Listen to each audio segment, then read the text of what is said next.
আমি আক্তার হোসেন সংসদ সদস্য রংপুর ৪ প্রস্তাব করছি যে আর্থিক প্রতিষ্ঠান বিভাগ সম্পর্কিত সরকারের নীতি সম্পর্কে আলোচনা উত্থাপন করবে হিসাবের খাত ১১২ আর্থিক প্রতিষ্ঠান বিভাগ শিরোনামাধীন ১০ নং দাবি হ্রাস করিয়া ১ টাকা করা হোক।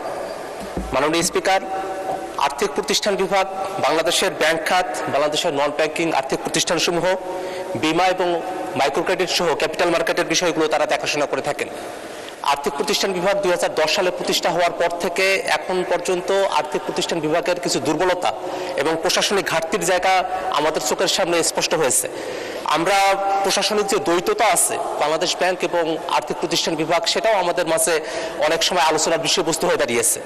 আমরা খেয়াল করে দেখেছি ইতিপূর্বে এই আর্থিক প্রতিষ্ঠান বিভাগ তাদের দুর্বলতার কারণে বা তাদের ভিতরে কারো জড়িত থাকার কারণে হলমার্ক কেলেঙ্কারি বা জনতা ব্যাংক বা বেসিক ব্যাংক যে ঋণ কেলেঙ্কারি হয়েছিল, সে ধরনের ঘটনাগুলো অতীতে সংঘটিত হয়েছিল। আমরা মাননীয় অর্থমন্ত্রীর কাছে এই বিষয়ে সুস্পষ্ট পদক্ষেপ চাই যে আর্থিক প্রতিষ্ঠান বিভাগের কেউ যদি হলমার্ক কেলেঙ্কারি, জনতা ব্যাংকের ঋণ কেলেঙ্কারি বা বেসিক ব্যাংকের ঋণ কেলেঙ্কারির মতো কোনো বিষয়ের সাথে জড়িত থাকে, সেগুলোর বিরুদ্ধে যেন এক ধরনের একটা প্রশাসনিক ব্যবস্থা আভ্যন্তরীণ জায়গা থেকে গ্রহণ করা হয়, সেজন্য মাননীয় অর্থমন্ত্রী আমরা দৃষ্টি আকর্ষণ করছি।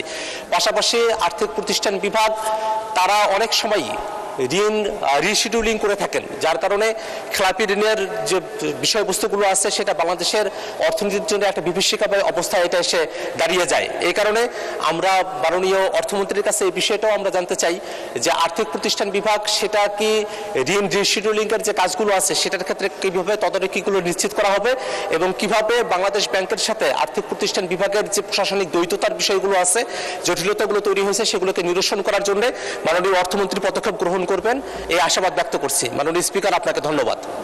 আপনাকে ধন্যবাদ মাননীয় সদস্য মহান। আমি এখন মাননীয় অর্থমন্ত্রীকে ছাঁটাই প্রস্তাবগুলোর উপর বক্তব্য রাখার আহ্বান জানাচ্ছি। ধন্যবাদ। ধন্যবাদ মাননীয় স্পিকার। সংসদ সদস্যদের ধন্যবাদ। আমি নিশ্চিত করে বলতে চাই, আর্থিক খাতে যে বিশৃঙ্খলা হয়েছে এটা বন্ধ করার জন্য সমস্ত প্রয়োজনীয় পদক্ষেপ আমরা নিয়েছি এবং এই ধারা অব্যাহত থাকবে। মাননীয় স্পিকার, আর্থিক প্রতিষ্ঠান বিভাগের অনুকূলে 2026-27 অর্থ বছরে পরিচালন এবং উন্নয়ন ব্যয় ধরা হয়েছে ৩,৫৬৬ কোটি 23 লক্ষ টাকা।